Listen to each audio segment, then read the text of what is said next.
بسم اللہ الرحمن الرحیم. Thank you all for joining us here in Washington. آج کافی عرصے بعد ہم یہاں پہ بیٹھے ہوئے ہیں اور جو پروگرام ہے اس کو دوبارہ سے شروع کر رہے ہیں.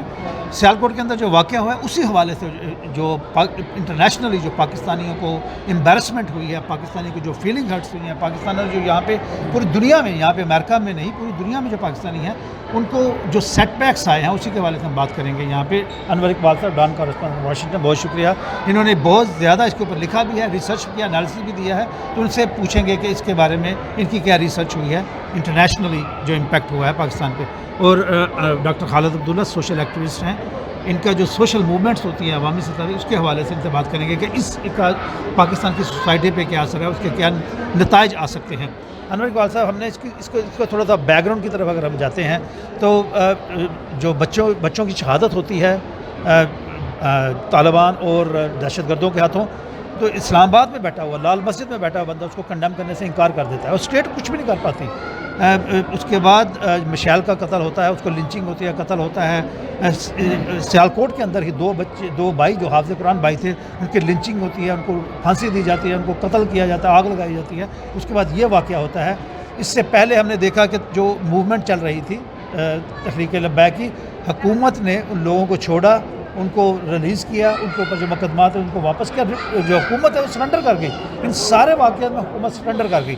اب انٹرنیشنلی اگر ہم دیکھتے ہیں اس سارے واقعے کا, پاکستان کا جو سارا جو امیج تھا اس کو اس حوالے سے آپ کیسے دیکھتے ہیں کہ پاکستان کے اندر کرکٹ ٹیمیں نہیں آ رہی, پاکستان کے ساتھ ٹریڈ نہیں ہو رہی, مختلف پاکستان کو ابھی تک بائیڈن نے کال نہیں کی. اس سارے واقعات میں پاکستان کی جو کریڈیبلٹی ہے اس کو اس حوالے سے کیسے دیکھتے ہیں؟ بسم اللہ الرحمن الرحیم. بات یہ ہے خورم صاحب کہ میں اپنی رائے دینے کے بجائے دو ایسے اشخاص ہیں جن سے گفتگو کی. وہ جو یہاں آپ کو پتہ ہے جو کوکس ہوتا ہے, جو کانگریس میں لابنگ کرتا ہے پاکستان کے لیے, ان کے دو کوکسز کے جو دو گروپس کے سربراہ جو ان سے گفتگو کی, ایک ڈاکٹروں کا ہے اور ایک دوسرے پاکستانی تاجروں کا ہے. تو انہوں نے کہا کہ فرض کریں کہ ایک گھڑی ہے, ایک میں سے ایک نے بتایا کہ جس میں 60 منٹ ہیں, تو ہم یہ کرتے ہیں کہ کوشش کر کے سال, 1.5 سال, 2 سال لگاتے ہیں. اس میں ہم ہوتے ہیں, پاکستانی کمیونٹی ہوتی ہے امریکہ میں رہنے والی, پاکستان ایمبیسی, سب مل کے کوشش کر کے کسی طرح سوئی کو کھینچ کے ہم جو ہیں لے جاتے ہیں 10 تک. اس کے بعد کوئی ایسا واقعہ ہو جاتا ہے وہ پھر 0 پہ آ جاتی ہے. پھر ہم اس کو لے آتے ہیں 10 تک. کہتے ہیں آج تک ایسا کمی ہوا ہے گزشتہ کم از کم 2011 سے کہ ہم کہ 10 سے 15 تک بھی پہنچ سکے ہوں, کیونکہ ہمیشہ ملک میں ایسا واقعہ ہو جاتا ہے جسے سارا کام خراب ہو جاتا ہے ہمارا. اب ظاہر ہے پاکستان میں رہنے والے لوگ یہ اعتراض کر سکتے ہیں کہ ہمیں ضرورت ہی کیا ہے امریکہ میں لابنگ کی. اس کا بہت سادہ سا جواب ہے کہ بھائی خود ہمارا کہنا ہے نا کہ طالبان امریکہ کو ہرا کے آئے ہیں, ٹھیک ہے نا, تو وہ کیوں لابنگ کر رہے ہیں, وہ بار بار اپیل کیوں کریں کہ ہمیں امداد دو. بھائی اقوام متحدہ کے اندر امریکہ ہی لا سکتا ہے, سب کو پتہ ہے امریکہ کے بغیر آپ اقوام متحدہ کے ممبر نہیں بن سکتے. ورلڈ بینک آپ کو نہیں دے سکتا پیسے, IMF نہیں دے سکتا, ٹھیک ہے, عرب ممالک نہیں دیں گے آپ کو, امریکہ کی منظوری کے بغیر سعودی عرب آپ کو پیسے نہیں دیتا, ٹھیک ہے. تو آپ کو ضرورت ہے, پہلے تو یہ مان لیں, اور اگر ضرورت ہے تو آپ نے اپنا امیج بنانا. دوسری بات ہے کہ آپ بین الاقوامی برادری کا حصہ ہیں, اس سے الگ ہو کے نہیں رہ سکتے. بین الاقوامی معیشت کا حصہ ہے, اس سے الگ ہو کے نہیں رہ سکتے. آپ کا سب سے بڑا ٹریڈنگ پارٹنر امریکہ ہے, ٹھیک ہے, سب سے زیادہ ٹریڈ کرتے ہیں آپ. سعودی عرب سے نہیں ہے آپ کا, چین سے نہیں ہے آپ کا جاپان سے نہیں ہے, آپ کا سب سے بڑا ٹریڈنگ پارٹنر امریکہ ہے. تو آپ نے رکھنا ہی رکھنا ہے, ٹھیک ہے. دوسرا ٹریڈنگ پارٹنر آپ کا سب سے بڑا EU ہے, یورپ ہے, وہاں بھی آپ ان سے بھی آپ نے رکھنا ہے, اور لہٰذا آپ نے اپنا امیج بلڈ کرنا ہی ہے, مگر یہ اس طریقے سے بلڈنگ ہے. ڈاکٹر صاحب, انور اقبال صاحب نے تو اس بات کا اندیا دے دیا کہ انٹرنیشنل کمیونٹی جو ہے وہ اپسیٹ ہے, وہ یورپین یونین ہو, امریکہ ہو. تو یہ اس انسیڈنٹ کو آپ کیسے دیکھتے ہیں کہ گورنمنٹ کی ریٹ ناکام ہو گئی, لوگوں نے اس کو اگریسو لیا, کیسے اس کو دیکھتے ہیں آپ؟ نہیں, میں کہوں گا گورنمنٹ کی ریٹ کامیاب ہوگی. اس کی وجہ پتہ کیا ہے, آپ یہ تحریک لبیک کو دیکھ لیں, آپ اس واقعے کو دیکھ لیں, آپ یہ دیکھ لیں کہ ان واقعات کے پیچھے ہم نے ان جو فنڈامنٹلسٹ تھے, جو کہ اپنے آپ کو مسلمان سمجھتے ہیں لیکن انہیں اسلام کا, قرآن پاک کا, ریاست مدینہ کا کوئی پتہ نہیں ہے, ہماری حکومت نے ان کے سامنے گھٹنے ٹیک دیے. ہماری حکومت نے تحریک لبیک کے سامنے بھی گھٹنے ٹیکے تھے. ہماری حکومت نے یہ جو بنے ہوئے ہیں مسلمان یہ ان کے سامنے بھی گھٹنے ٹیکے ہیں. اور ہماری حکومت میں آپ کو یہ بتا رہا ہوں کہ یہ جو ظلم ہوا اس سے بڑا ظلم انسانیت کی جو یہ موجودہ جو دور ہے انسانیت کا، جس میں بین الاقوامی تعلقات ہیں، جس میں قومیں ایک دوسرے سے ملتی ہیں، قومیں ایک دوسرے کے ہم لوگ جا کے یہاں بیٹھ کے کام کر رہے ہوتے ہیں، سعودی عرب میں کام کر رہے ہوتے ہیں، دبئی میں کام کر رہے ہوتے ہیں. اس قسم کی حرکتیں ہم نے نہیں سنی نہ دیکھی. اس بچے کا، وہ 40 سال کا نوجوان تھا، اس کا بھیجا اور لوگ سیلفیاں بنا رہے تھے، اور لوگ سیلفیاں بنا رہے تھے. اس کے جسم کی کوئی ہڈی سلامت نہیں تھی. اور کیا اس کا قصور تھا کہ وہ اپنی ڈیوٹی کے طور پہ وہ پوسٹر جو لگے ہوئے تھے مشینوں پہ اپنے باسز کے کہنے پہ وہ ہٹا رہا تھا، اور اس کو بنا دیا گیا تحریک یہ کیا ہے نبوت اور ناموس رسالت، ناموس رسالت کا مسئلہ. اور اس میں میں نے پھر کیا سنا، اس میں میں نے مولانا فضل الرحمان یا کوئی اور مولانا تھے کہ جی یہ اگر یہ ناموس رسالت کی بات ہوگی یا یہ، پہلے تو انہیں سمجھنا چاہیے تھا کہ کیا یہ واقعی ناموس رسالت کی بات تھی، اور یہ دوسری کوئی اور اس کسی قسم کی مذہب کے خلاف بات ہوگی تو پھر تو ایسا ہوگا. اب اگر اتنے بڑے عالم یہ کہہ رہے ہیں تو ہماری قوم کیا سمجھے گی؟ اور اس کو جو ہے نا ان ساری جس قوم کو ان چیزوں کی سمجھ میں نہیں ہے. نبی کریم صلی اللہ علیہ وسلم کے زمانے سے لے کے اگر آپ ریاست مدینہ کی بات کرتے ہیں، حضرت عمر علیہ السلام کے زمانے میں، رضی اللہ تعالیٰ عنہ کے زمانے میں یہ واقعہ ایسا ہوا تھا کہ ایک کافر نے ہدیہ دیتا تھا تو آپ نے اسے گلے لگا کے کہا تھا کہ یہ ہدیہ جو تم دے رہے ہو یہ تم ہم میں سے ہو، تم کہیں باہر سے نہیں ہو. اور وہ غریب آدمی 8 سال سے نوکری کر رہا ہے. تم نے ہم واپس آتے ہیں ڈاکٹر صاحب انور اقبال صاحب، اس کا پاکستان کے انٹرنیشنلی جو کمیونٹی ہے، وزیر اعظم عمران خان نے کنڈیم کیا، مختلف علماء نے کنڈیم کیا، جن علماء نے کنڈیم کیا ان کو بھی لائف تھریٹس آ رہے ہیں. پاکستانی عوام جو ہے ان کو تو ایک سائڈ پہ کر دیں، انٹرنیشنل کمیونٹی کو باور کرانے کے لیے اب یہ کام ہوا، اس کے نتیجے ہم یہ اقدامات کر رہے ہیں تاکہ آئندہ یہ کام نہ ہو. تو حکومت پاکستان ایسا کرنے کی کچھ سوچ رہی ہے؟ پہلی بات یہ ہے کہ ایک بات آپ سمجھیں کہ مثلا پاکستان کا اس وقت سب سے بڑا فورن ایکسچینج ارنر جو ہے وہ کیا ہے ریمیٹنسز ہے. یعنی وہ پیسہ جو ملک بیرون ملک رہنے والے پاکستانی بھیجتے ہیں. ٹھیک ہے، اگر آپ اس طرح ہی چلتے رہے تو ایک وقت ایسا آئے گا کہ لوگ آپ کے لوگوں کو دھکے مار مار کے اپنے ملکوں سے نکال دیں گے. تو آپ یہ سوچیں آپ کے لیے کتنا بڑا رسک آپ لے رہے ہیں. ایک تو یہ بات ذہن رکھیں. دوسری بات یہ ہے کہ آپ نے کہا کہ پاکستان کو کیا کرنا چاہیے. یار بہت سیدھا سا اگر نیت ہو تو کام بہت آسان ہے. قوانین سارے ہیں، یعنی قوانین موجود ہیں، روایات موجود ہیں، طور طریقوں کا بھی پتہ ہے آپ کو. آپ نے 2 کام کرنے ہیں. ایک جو سے کہتے ہیں ریاست کی عملداری، ریٹ آف دا اسٹیٹ آپ نے نافذ کرنی ہے، جو کہ ہمارے یہاں زیرو ہے. آپ ہمارے یہاں ہر آدمی کو، ہمارے یہاں لطیفہ بنا ہوا ہے کہ وکیل کر لیں گے، اگر وکیل نہیں کریں گے تو جج کر لیں گے. ٹھیک ہے، جج نہیں کیا تو پولیس کو پیسہ دے دیں گے. تو آپ نے ریاست کی عملداری نافذ کرنی ہے.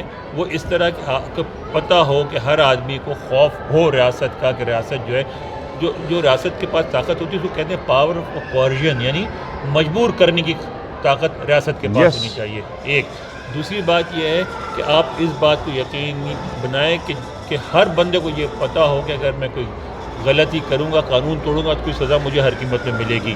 یعنی اس میں یہ نہیں ہوتا کہ سزا کتنی شدید ہو، شدت سے کوئی فرق نہیں پڑتا.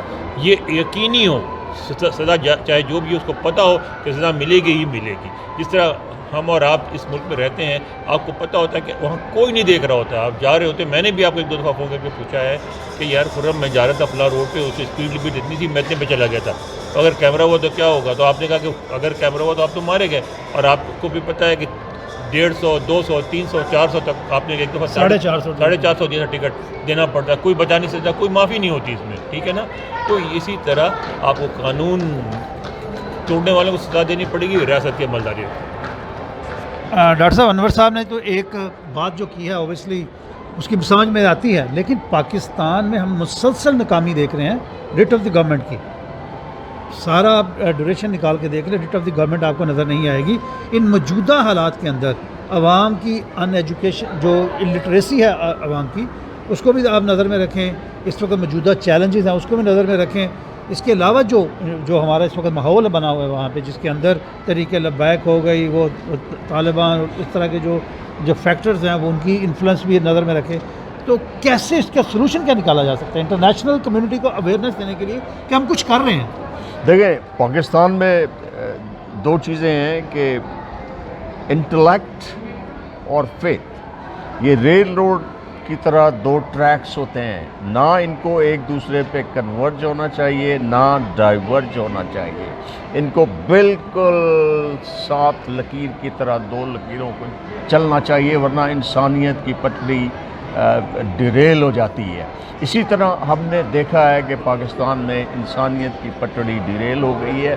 ہم نے یہ نہیں دیکھا کسی مسئلے میں بھی، ہم نے مذہب کو اٹھا کے بنا لیا ہے صرف ایک، اور دوسرا ہم ہر چیز کو اس لائن پہ کنورج کرنے کی کوشش کرتے ہیں.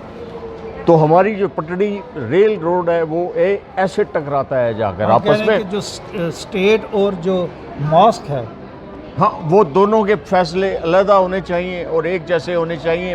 انسان کا انٹلیکٹ اور انسان کی faith are two different things. لیکن یہ دو ایسی چیزیں ہیں جیسے ایک پرندے کے دو پر ہوتے ہیں، جو اس کو بیلنس رکھتے ہیں. بیلنس رکھنا ہے ان کو. یہی ہم نے بیلنس رکھا ہے. ہم نے ساری دنیا، میں یہ کہہ رہا ہوں کہ ساری دنیا کی جو لعنت پڑے گی نا، وہ آج نکلے گی.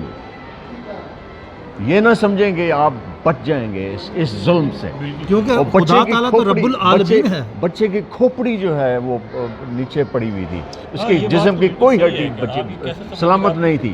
اور اس میں تمہارے ملے کئی کہہ رہے ہیں کہ جی یہ اگر ایسا توہین ہوئی تو یہ ہوگا. یہ بات جو حقوق العباد ہیں، مسلمانوں کی ایروگنس مجھے یہ سمجھ میں نہیں آتی کہ وہ یہ کیوں کہتے ہیں کہ وہ ایک بے گناہ شخص کو مار دیں گے اس طرح اور پھر بھی اللہ ان کو ساتھ دے گا. ہاں، اللہ ساتھ دے گا.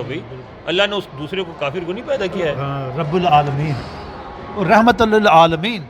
حضور صلی اللہ علیہ وسلم کا جو اسٹیچر نام ہی رحمت للعالمین. Look at. اچھا انور اقبال صاحب، آخری آپ کو وائنڈ اپ کرتے ہیں. آخری کوشچن آپ سے یہ ہے کہ ابھی جو ہمارے پاس راستہ کیا ہے، ہمارے پاس کوئی ایسا وے آؤٹ کیا ہے کہ اس وقت جو ہمارے پہ یہ دبا، ایک اور دبا، ہمارے پاس سیریز آف دبے لگے ہوئے ہیں نا، ایک اور دبا جو لگا ہے اس کو صاف کرنے کا عالمی کمیونٹی کو. ہمارے جو اوورسیز پاکستانی ہیں، ایک بندے نے کہا اب میں سوچ بھی نہیں سکتا کہ اپنے بچوں کو پاکستان لے کے جاؤں، اتنی ہاسٹائل انوائرمنٹ ہو گئی ہے.